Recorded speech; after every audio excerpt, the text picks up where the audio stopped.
Just Tim Strong. Yeah, Hallie, getting a little bit wet out there in parts of Aiken County. That's where some of those showers are beginning to move right through, kind of splitting the uprights between Wagner, Sally, Augusta into Columbia. And there's a light rain band that's going to be moving right along Highway 25 through the metro here shortly, possibly online through Columbia County and up towards the lake. It's a very gloomy look here at midday. The temperatures have been somewhat responding, even under the cloud cover. We've moved from our middle and upper 60s this morning, now 73 degrees. It is muggy, too. Look at that dew point. It's at 73. That's really high. So we're getting a feed offshore coming in across the Atlantic coast. It's windy down in Charleston. The wind's not all that strong here close to the metro, about 3 to 5. But we do have a shot at getting in the upper 70s to maybe about that 80-degree mark. There may be a little bit of a break in the cloud cover as we head through this afternoon.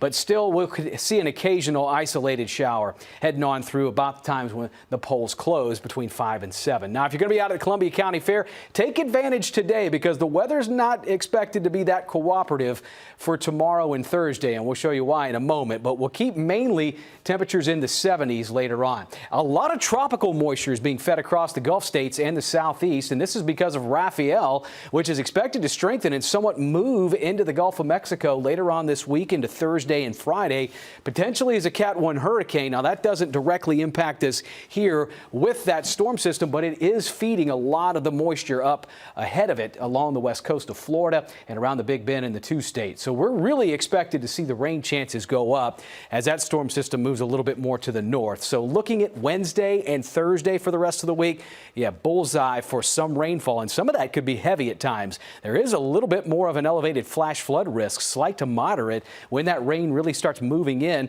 for late tomorrow and the first half of Thursday. We're going to be wet. Friday beyond that, even though Friday we might see still a few showers around, it's not likely to be that high as far as the rain totals. But they're pushing 2, 3 to maybe even 4 inches of rainfall in some of these southern counties. So really a very good soaking. Hardly any rain, if none, through the month of October. It's definitely going to change here over the next few days. So wind will continue through now to 5 o'clock as we start moving into the late afternoon commute. Shouldn't be too much of a problem with rain chances. We'll stay cloudy. We're moving into 60s and still a warm start tomorrow morning. Most of the day looking fairly dry just under the clouds. But once we start moving in towards 5 o'clock, yeah, that rain is going to be pushing in, and it's going to continue midnight Thursday morning. Most of our Thursday forecast is definitely going to be wet, and you can really see the potential for some heavy downpours along and south of I-20 through much of that Thursday afternoon forecast. So really this rainfall doesn't really expect to move out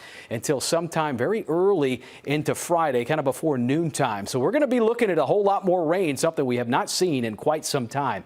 We get the rest of the forecast for today just overcast. We'll see a break in the clouds, maybe an isolated shower, less than about 30% going into the evening with middle and upper 70s. The days ahead, obviously tomorrow, Thursday, are going to be the rainmakers. Then we get into that Veterans Day weekend and we should quiet down, but we'll keep temperatures above average through Veterans Day in the upper